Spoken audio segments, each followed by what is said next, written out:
প্রিয় দর্শক বন্ধুরা, এখন আমি আপনাদের সামনে হচ্ছে ছোট্ট বাচ্চাদের একটি নাইরা জামা কাটিং করে দেখাবো। তো দর্শক বন্ধুরা, আপনারা যারা শিখতে চান তাহলে সম্পূর্ণ ভিডিওটি মনোযোগ সহকারে দেখতে থাকুন। আমি আপনাদের সামনে এখন হচ্ছে নাইরা জামাটি কাটিং করে দেখাবো। তো এখানে হচ্ছে আমি কাপড়টাকে সুন্দর করে 4 ভাঁজ করে নিয়েছি, দেখতে পাচ্ছেন। যেরকম ডাবল করে 4 ভাঁজ করে নিতে হবে প্রথমে। তো এরকম এই যে সেটা হচ্ছে বন্ধ আছে। তো এরকম ভাবে কাপড়টাকে 4 ভাঁজ করে নেওয়ার পরে হচ্ছে আমাদেরকে মার্জিন করতে হবে। নিচের যে ঘেরের অংশটুকু আছে, কুচি যেটাতে হবে সেটুকু হচ্ছে আগে কাটিং করব, আর উপরের পার্টটা হচ্ছে পরে কাটিং করব। তার কারণ হচ্ছে এটা ছোট্ট বাচ্চাদের বডি কম, এক পানায় কাপড়টা আসবে, সেজন্য হচ্ছে ডাবল করলাম না ওই কাপড়টা।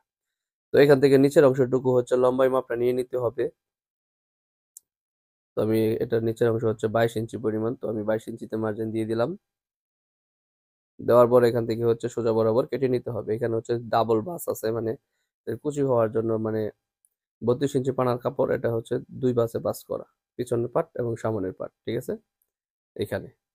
তো এবার হচ্ছে এই যে যে কাপড়টুকু আছে এইটুকুতে হচ্ছে উপরের পাটটা কাটিং করবো। আগেই বলছি যে এক পানায় কাপড়টা আসবে, যেরকম মানে যেভাবে থানে বাস করা থাকে সেভাবেই হচ্ছে আমি 4 বাস করে নিব। বডি কম সেহেতু ওই যে এরকম ভাবে 4 বাস করে নিতে হবে। তো দেখতে পাচ্ছেন কাপড়টাকে সুন্দর করে 4 বাস করে নিয়েছি। এইভাবে 4 বাস করে নেওয়ার পরে হচ্ছে মার্জিন দিতে হবে। তো এখানে হচ্ছে 1 ইঞ্চি পরিমাণ বাড়তি রেখে হচ্ছে একটা মার্জিন করে নিলাম, দেখতে পাচ্ছেন। এই যে 1 ইঞ্চি পরিমাণ বাড়তি রেখে মার্জিনটা টেনে নিলাম। এরপর হচ্ছে উপরে হাত বডি, মানে যেটা হচ্ছে 11 ইঞ্চি লম্বা, তো আমি 11 ইঞ্চিতে মার্জিন করে নিচ্ছি, দেখতে পাচ্ছেন। এরপরে হচ্ছে হাফ ইঞ্চি উপরের একটা মার্জিন দিলাম সেলাইয়ের জন্য। এখানে হাতার আরমোল হচ্ছে 5.5 ইঞ্চি নামাবো, এটা হচ্ছে 28 ইঞ্চি বডির জন্য। তারপর আমাদেরকে এখানে হচ্ছে 4 7 28, এখানে 7 ইঞ্চি পরিমাণ একটা মার্জিন দিয়ে দিতে হবে। এখানে হচ্ছে 26, এখানে হলো 4 6 24, এখানে আর হাফ ইঞ্চি বাড়িয়ে দিতে হবে, 6.5 ইঞ্চি, ঠিক আছে। এখানে হচ্ছে সাইডে 1 ইঞ্চি পরিমাণ বাড়তি দিতে হবে। এখানে শোল্ডারের মাপটা হচ্ছে 5 ইঞ্চি দিয়ে দিলাম।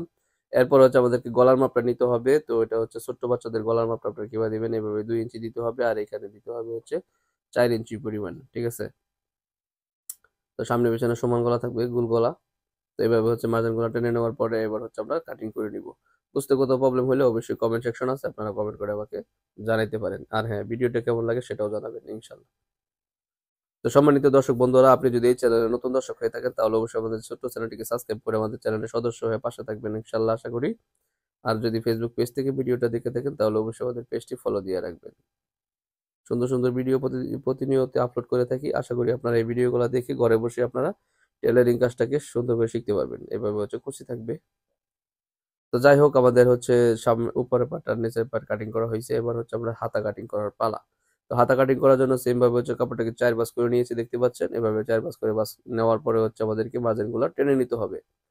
তো প্রথমে সোজা বরাবর একটা মার্জিন দিতে হবে 1/2 ইঞ্চি সেলাইয়ের জন্য, আর 2.5 থেকে 3 ইঞ্চি পরিমাণ হাতার রাউন্ড শেপ দিতে হবে। তারপরে হচ্ছে আমাদের হাতার লম্বার মাপটা নিয়ে নিতে হবে। এরপর আরো 1 ইঞ্চি পরিমাণ হাতার মুখ সেলাই করার জন্য নিতে হবে। এখানে হাতার মুহুরের মাপটা দিয়ে দিতে হবে, আর এখানে হচ্ছে 6 ইঞ্চি পরিমাণ মার্জিনটা টেনে নিতে হবে।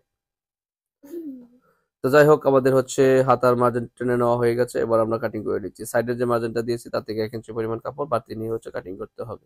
তো দর্শক বন্ধুরা, এই পর্যায়ে কিন্তু আমাদের নাইরা জামাটি কাটিং করা কমপ্লিট হয়েছে। তো দর্শক বন্ধুরা, এতক্ষণ যারা ভিডিওটুকু দেখছেন সবাইকে অসংখ্য ধন্যবাদ। আশা করি আজকের এই ভিডিও থেকে আপনারা ভালো কিছু শিখতে পারছেন। যদি মনে করেন আজকের এই ভিডিওটা আপনাদের কাছে ভালো লাগছে তাহলে অবশ্যই ভিডিওতে লাইক করবেন, কমেন্ট করবেন, শেয়ার করবেন, আর ইউটিউব চ্যানেলটিকে সাবস্ক্রাইব করে নেবেন, আর ফেসবুক পেজটিকে ফলো দিয়ে রাখবেন। এটা আপনাদের কাছে আমার আশা। তো সবাই ভালো থাকুন, সুস্থ থাকুন। আজকের মতো এখানে বিদায় নিচ্ছি। আসসালামু আলাইকুম ওয়া রাহমাতুল্লাহি ওয়া বারাকাতুহু।